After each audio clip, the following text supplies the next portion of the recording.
Hello friends, welcome to our channel. ఈరోజు మనం crab masala చేద్దాం. క్రాబ్ మసాలా అంటే అది ఫ్రై లాగా ఉంటుంది, అంటే పప్పులోకి సాంబార్లోకి నంచుకునేలాగా.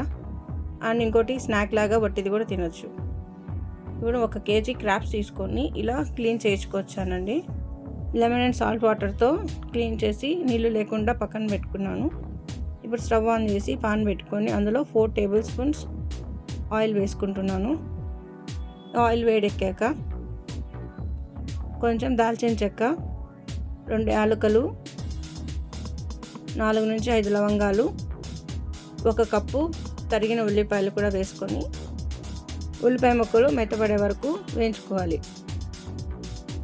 ఈ ఉల్లిపాయ ముక్కలు మెత్తబడిన తర్వాత 1.5 టేబుల్ స్పూన్ అల్లం వెల్లుల్లి పేస్ట్ వేసుకుంటున్నాను.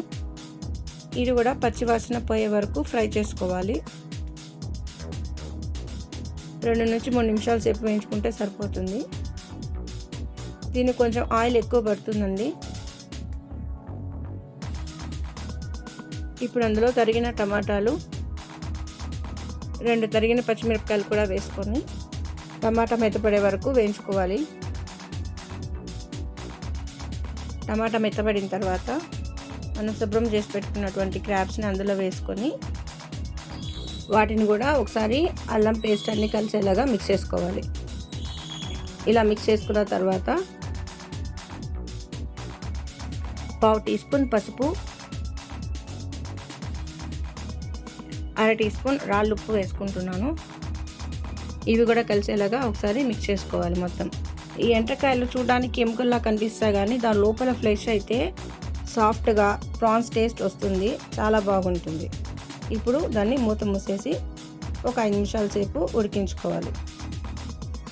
5 నిమిషాల సేపు ఉడికిన తర్వాత ఇప్పుడు మళ్ళీ మూత ఓపెన్ చేసేసి అందులో ఊరిన నీళ్ళన్నీ ఇంకిపోయా లేదో ఒకసారి చెక్ చేసుకోవాలి. చూడండి, నీళ్ళన్నీ కూడా ఇంకిపోయి నూనె మాత్రం మిగిలింది అడుగున. ఇప్పుడు అందులో 2 టీ స్పూన్ల ధనియాల పొడి, 2 టీ స్పూన్ల కారము, కొంచెం కరివేపాకు, ఈ 3 వేసుకొని ఒకసారి మిక్స్ చేసుకోవాలి.